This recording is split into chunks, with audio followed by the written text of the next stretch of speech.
couple of years ago, two ladies came to see me. They'd just come back from Poland with a miracle. The miracle was PIMAT, and it would cure almost every disease, but it specialized in back pain. So what was PIMAT? They introduced me to it. It was this square piece of cloth, and the magic apparently lay in the red dots, the specific geometric pattern that would concentrate the energy of the universe. What were you to do with it? Put it under your sheet and sleep on it. They wanted me to test it. That, I guess, was to their credit because they had some degree of skepticism.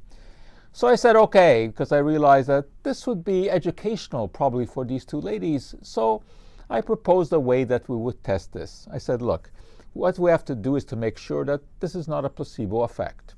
So we'll have to test it against the placebo. Well, what would be the placebo? I suggested a cloth, the same material, equal size, without the magical red dots on it.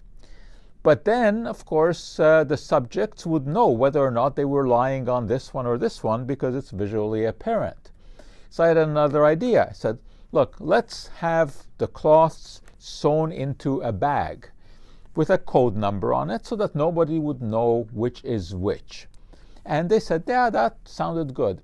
We approached a company in Poland that manufactured this, and believe it or not, they agreed to this test, much to my amazement. And they agreed to provide the cloths sewn into the bag. We did. Well, I had a willing group of subjects, senior citizens, who would partake in this, and we had them fill out forms about how well they slept every night for about 2 weeks without telling them what this was all about. And then we gave them either the PIMAT or the placebo to sleep on, but of course they didn't know which it was. And they would every morning fill out forms. After 2 weeks, they switched. Again, still nobody knew which was which, and they kept filling out the forms. So we had, in fact, 6 weeks of data. Well, at the end, of course, the data was all unraveled by a statistician, and we looked at it, and exactly as you would have guessed, it was exactly the same. The ones who slept on the magical PIMAT had the same degree of pain or discomfort as the ones who slept on this. But here's what was really interesting. A big difference between the first 2 weeks and the next 4 weeks. The first 2 weeks, they slept on nothing. They didn't know why they were filling out these forms.